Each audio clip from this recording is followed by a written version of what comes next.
Programa Vida e Saúde para você.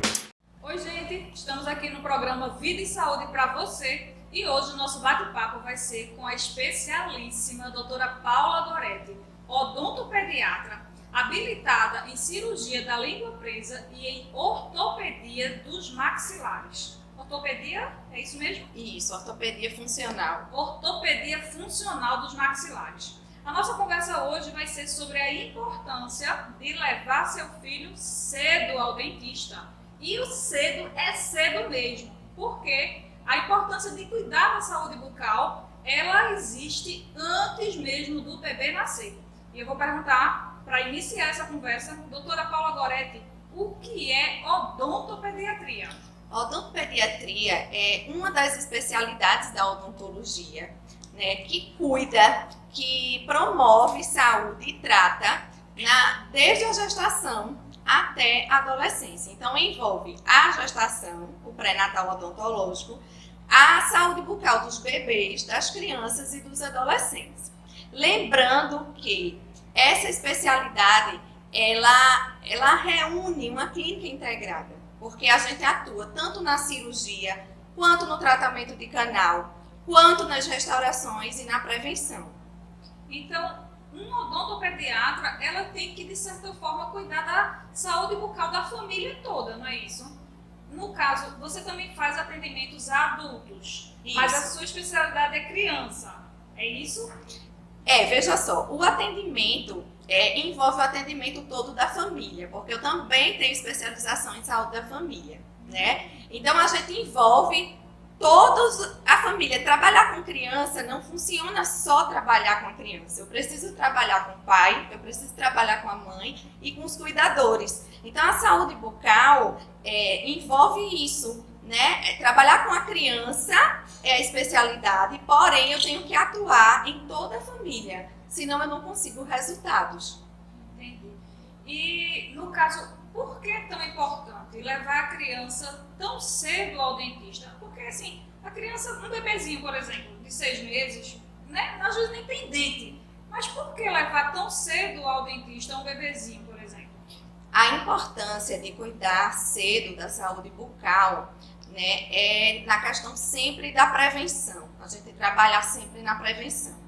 Então, o bebê, a gente tem que avaliar a questão da amamentação, se está tendo alguma disfunção nessa amamentação, se é decorrente de uma língua presa, como a gente chama de anquiloglossia, né? Se o bebê apresenta dentinhos natais ou neonatais, ou seja, quando o bebê nasce com dentes, isso também atrapalha a amamentação e muitas vezes eles são molinhos, então corre o risco do bebê engolir e sofrer asfixia. Então a gente precisa atuar em cirurgias removendo, né? Então, assim, não é só cuidar do dente, é cuidar de um ser. E essa mãe, muitas vezes, ela vem sem orientação. Então, ela precisa dessa orientação antes que o dentinho apareça na boca.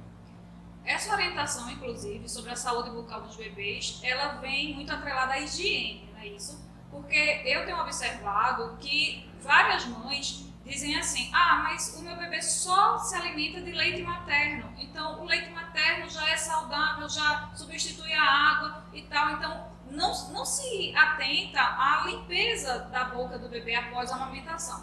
Já outras mães enfiam algodão com água na boca do menino e limpa lá, tirando aquele resquício de leite materno. Mas qual é a orientação mais correta para a limpeza da boquinha de um bebê que está amamentando? Toda a orientação nossa é voltada em evidências científicas. E a mais atual é que não se deve limpar a boquinha do bebê até os 6 meses na amamentação exclusiva, tá? Porque o leite materno ele já tem o próprio fator de proteção. Então, não há necessidade de limpar a boquinha do bebê até os 6 meses. Porém, apareceu o primeiro dentinho, aí sim a gente já começa com a escovação, com a prescrição do creme dental ideal, a quantidade ideal e a escova também. E se o bebê estiver se alimentando de outra coisa além do leite materno, como às vezes, como é que chama? Uma mamadeira daquelas misturas, né? Que botam leite em pó e tal, uma mistura ali. Ele precisa ter uma limpeza diferenciada, né? Também há muitas controvérsias em relação a isso. Alguns estudiosos, né, e pesquisadores dizem que não há necessidade. Porém, outros já dizem que sim, por conta do fungo que pode aparecer na boquinha, o famoso sapinho. São decorrentes do acúmulo de bactérias, de fungos, de sujidades que ficam na língua, né? Então, assim, cada caso é um caso. Quando o bebê ele é acompanhado, A profissional vai identificar. a gente que vai identificar se é necessário ou não, né? E se já tiver alguma doença instalada, a gente também vai saber agir a tempo. Isso é importante. Então, assim, os pais, principalmente os de primeira viagem, né, as mães, eles precisam ter esse acompanhamento para poder saber o que fazer corretamente, para prevenir esses problemas futuros. Porque a gente tem visto, eu vejo alguns casos clínicos que você posta, de crianças com dente de leite, mas totalmente estragados. Quais são os cuidados que os pais devem ter em casa com esses que já têm dentes? Eu digo, sabe, que o primeiro cuidado é ser exemplo. A criança aprende através do exemplo, né, de reproduzir. E os pais são a referência da criança, né? Então, eles vão estar aqui comigo por meia hora, uma hora no máximo. Mas os pais estão em casa, né, acompanhando a educação dos filhos. Hábito é uma coisa que a gente só consegue se ela é executada diariamente. Então, é preciso que os pais sejam um exemplo. É preciso que o pai supervisione essa higienização. E é preciso que ele oriente, né? Então, que ele oriente que a escovação deve ser executada 3 vezes ao dia e antes de dormir. Que não ofereça como prêmio ou como recompensa doces e guloseimas. Eu ia perguntar isso agora, Porque, infelizmente, somos nós que apresentamos isso às crianças. Eles vêm ao mundo e não conhecem. Então, é a mamãe ou a vovó que coloca açúcar na mamadeira, né? São os cuidadores e os professores, e aí eu englobo todo mundo, né? Na volta à escola que dá um pirulito, né? E por que não dá um livro? Às vezes um livrinho é mais barato do que um pirulito. Então, assim, tudo é uma questão mesmo de você mudar o seu hábito também, né? Do que você quer mostrar para o seu filho, que você quer transformar aquilo ali num hábito, né? E aí, depois que for hábito, aquilo ali vai seguir de uma forma que ele não vai conseguir mais dormir sem escovar os dentes. A outra coisa que eu dou como dica é visitar o dentista a cada 6 meses no mínimo, de acordo com cada caso, né? A gente diz assim, uma média a cada 6 meses, para que a gente possa fazer a nossa profilaxia e fazer o exame clínico e avaliar se tem alguma alteração que a gente possa tratar o quanto antes. Doutora, para quem não está muito familiarizado com alguns termos, o que seria exatamente uma profilaxia? Profilaxia é uma limpeza profissional, diferente da escovação. Mais profunda. É uma limpeza que a gente faz com um motor rotatório, com uma pasta profilática adequada, profissional, né? E que a gente vai removendo o biofilme dental, aquela película que fica por cima do dente e que nossa escovação não é capaz de remover. Essa película é o que causa tártaros, é isso? Essa película, ela causa tanto os tártaros, como também é um dos fatores que predispõe à lesão de cárie. A lesão de cárie, como a cárie é uma doença? Isso. A cárie, ela é considerada uma doença. Antes as pessoas diziam assim, eu tenho uma cárie, eu tenho 10 cáries. A gente não usa mais esse termo, né? Eu tenho a doença cárie.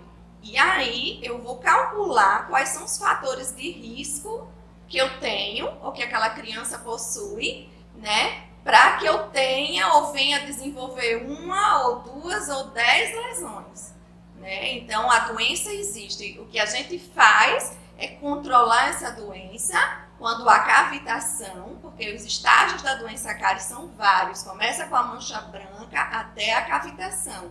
Então, assim, se eu venho ao dentista no estágio inicial, eu tenho chances de tratar sem precisar restaurar. E às vezes, tratando cedo, não corre o risco de perder o dente por causa disso, né? Exatamente, porque dente de leite tem raiz, muita gente pensa que não. Dente de leite dói, dente de leite tira noites de sono e dente de leite tem função. Né? A gente não pode perder um dente de leite, porque vai nascer outro, mas guarda o lugar do permanente e altera a oclusão da criança. E a autoestima também. Esse ponto da autoestima é muito importante, porque se você se atentar, os cuidados mínimos em casa, a manutenção, a prevenção, vai fazer com que aquela criança tenha um sorriso bonito, né? Um sorriso completo, vamos dizer assim, e não sofra bullying. Porque já pensou, teu menino, tua filha, tá na escola e desdentada, banguela. Dente preto. Dente preto. Jesus, gente, vamos lá, né? Vamos ter cuidado com isso. Doutora, mais uma coisa, com relação à doença da cárie, ela pode ser provocada, ela pode se instaurar por causa da má alimentação, dos hábitos alimentares, ou é tipo assim, uma bactéria que veio através de um alimento, por exemplo? Não, a doença cárie ela é multifatorial, né? Então ela precisa do substrato, que é o resto de alimento. O açúcar é o fator que realmente desencadeia a doença, né? Então eu preciso do substrato, eu preciso da má higiene, ou seja, eu preciso da formação da placa e eu preciso da bactéria também presente. Porque na verdade na nossa boca estão presentes as bactérias, né? Assim como no intestino também tem. Mas aí quando há um desequilíbrio dessa flora e com outros fatores como alimentação cariogênica, pouca água, né? Saliva que fica espessa por conta da água que não toma, né? Refrigerantes. Então, tudo isso vai favorecendo ao acúmulo de açúcar, carboidratos, né? Que vem nessa dieta, e aí agregada a bactéria e ao fator placa e a má higiene, forma essa película e dá substrato para a bactéria produzir seu ácido e perfurar o dentinho e formar a doença. Sim, doutora. E a partir de qual idade seria, eu não vou dizer recomendado, inserir o açúcar, mas de qual idade seria mais tranquilo para inserir doces, pirulitos, bolos, achocolatados numa criança que está começando a vida?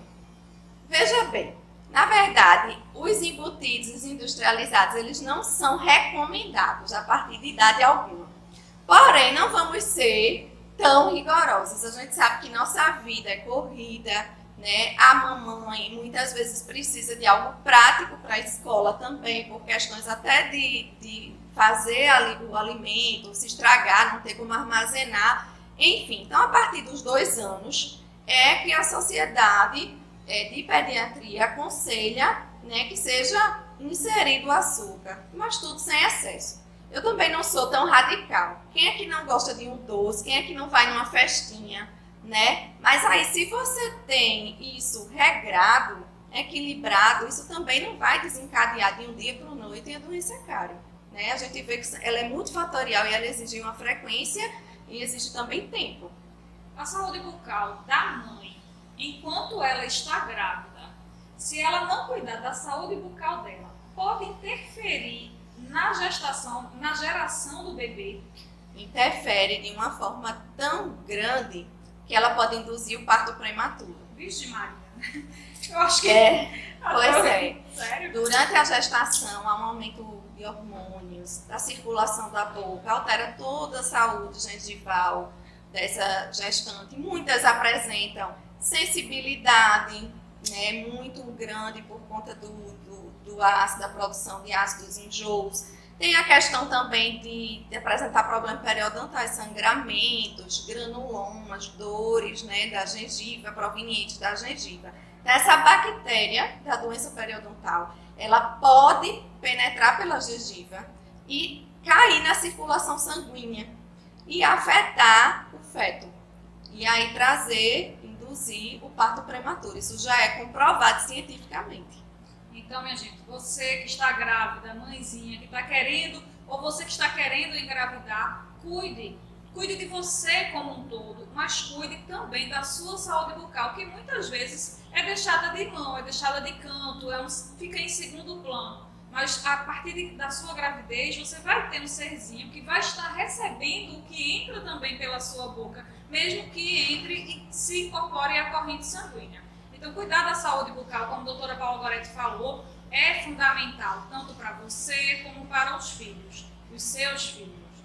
E depois que a dentição passa a ser permanente, caíram os dentinhos de leite, quando os dentes ficam permanentes, se a criança, o adulto, tiver esse cuidado de estar sempre escovando os dentes, a quantidade de visitas ao dentista, ela fica ainda sendo recomendada de 6 em 6 meses ou pode ter um tempo maior?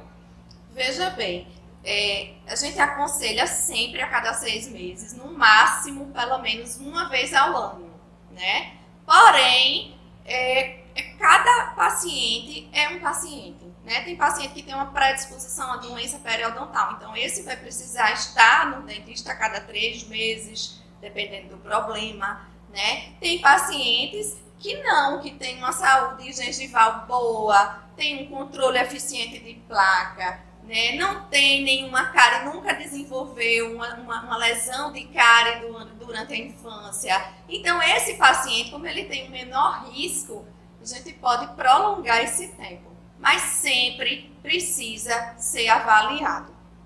Então, veja só, se você entendeu que a importância de levar seus filhos cedo ao dentista deve fazer parte da sua vida, esse cuidado deve fazer parte da sua vida, o programa Vida e Saúde para você recomenda que você venha se visitar, venha consultar com a doutora Paula Goretti, especialista, odontopediatra, habilitada em cirurgia da língua presa e em ortopedia funcional dos maxilares e atendendo crianças e, graças a Deus, atendendo adultos agora também.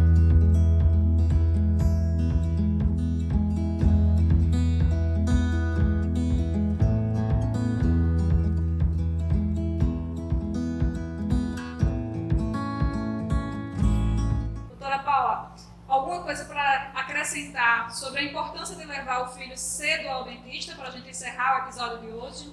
O que eu digo é que cuidem do sorriso de vocês, em casa, da família, do seu sorriso, do sorriso mais importante da sua vida, né, que são seus filhos. Então venham, a gente está aqui de braços abertos para receber você com muito carinho. Nos vemos no próximo programa. Até mais. Programa Vida e Saúde para você.